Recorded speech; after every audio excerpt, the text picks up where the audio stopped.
Hello बच्चों, let's read this question. The question says, what is the molar solubility of FeOH thrice if KSP value is this? है ना, आपको यहाँ पे KSP value दी गई है, आपसे पूछ रहा है मोलार सॉल्युबिलिटी। तो बच्चों यहाँ पे जो आपका की कॉन्सेप्ट है वो हो जाएगा की कॉन्सेप्ट। बच्चों आपको पता होना चाहिए कि सॉल्युबिलिटी प्रोडक्ट हम लिखते कैसे हैं, है ना। How to write solubility product, ठीक है। अब बच्चों ध्यान दीजिए कि मान लीजिए अगर हमारे पास कोई एक कंपाउंड है mx और xy, अगर ये डिसोसिएट हो रहा है तो यहाँ पे mp प्लस चार्जेस हैं इस पे, और साथ में यहाँ पे yx q माइनस चार्जेस है। ये बच्चों यहाँ पे अगर चार्जेस इनके सेम है ना, y इंटू क्यू माइनस, यानी कि न्यूट्रल हमको देखना पड़ेगा कि जो लेफ्ट हैंड साइड में जो न्यूट्रल हमको कंपाउंड दिया गया है और यहाँ पे इनके पास जो चार्जेस हैं ये भी आपस में न्यूट्रलाइज करें। तो इस केस में बच्चों अगर हम सॉल्युबिलिटी S कंसीडर करें तो यहाँ पे हमारे पास स्टोइकियोमेट्रिक कोएफिशिएंट x है, यानी x मोल है, तो ये x हो जाएगा और साथ में ये y हो जाएगा। तो बच्चों इस केस में KSP जो हम लिखते हैं, है ना, सॉल्युबिलिटी प्रोडक्ट जो हम लिखते हैं वो क्या लिखते हैं, concentration of Mp plus raise to x, यहाँ पे जो भी स्टोइकियोमेट्रिक कोएफिशिएंट रहेगा multiply by concentration of x Q minus यहाँ पे स्टोइकियोमेट्रिक कोएफिशिएंट जो रहेगा y।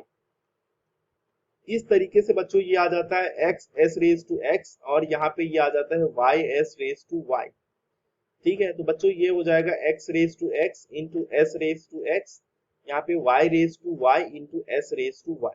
तो बच्चों यहाँ पे मिल जाता है x raise to x, y raise to y, s raise to x plus y, और ये बच्चों हो गया KSP।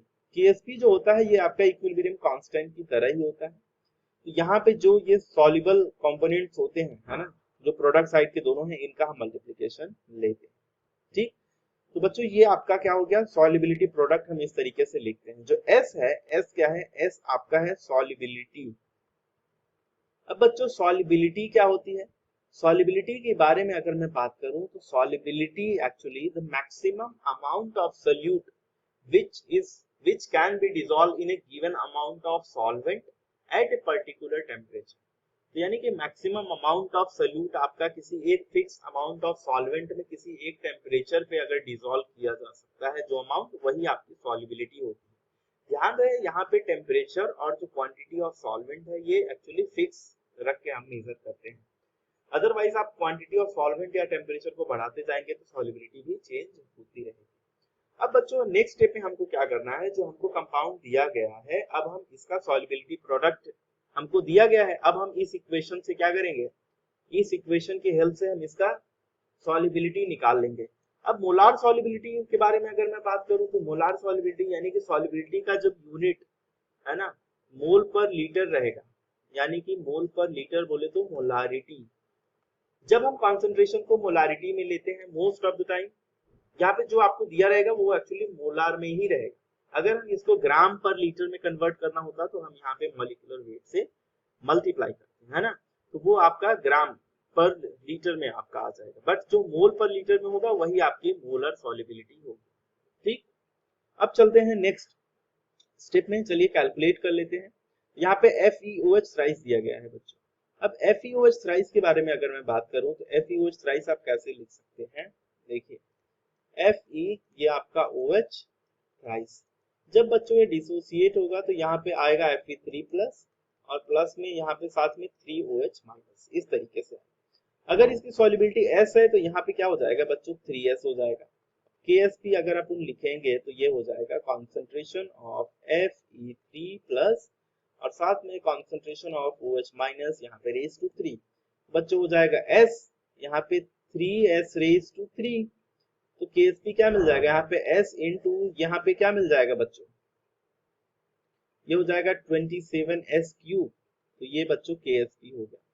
अब KSP क्या हो जाएगा यहाँ पे 27S रेज टू 4, ठीक।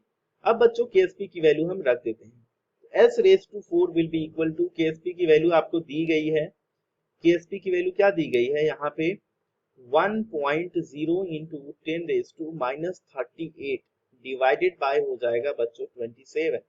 S will be equal to 1.0 into 10 raised to minus 38 divided bye 27, यहाँ पे रेज टू 1/4।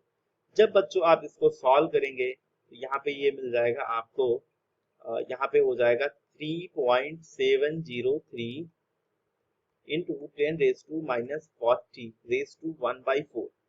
ठीक है, तो ये मिल जाएगा बच्चों 1.386 into 10 raise to minus 10 molar. तो ये आपकी हो गई एस की value molar, sorry solubility in terms of molar. ठीक है, तो मोल पर लीटर के रिस्पेक्ट में। अब बच्चों ऑप्शन देख लेते हैं कि कौन सा ऑप्शन यहाँ पे सही हो जाएगा। तो बच्चों यहाँ पे जो आपका ऑप्शन बी है, आप देख सकते हो 1.386 इंटू 10⁻⁻10 बी वाला ऑप्शन आपका करेक्ट हो जाएगा। बाकी कोई भी ऑप्शन मैच नहीं कर रहा है, इसलिए सारे इनकरेक्ट हो जाएगा। तो बच्चों hope you understood it well, best of luck.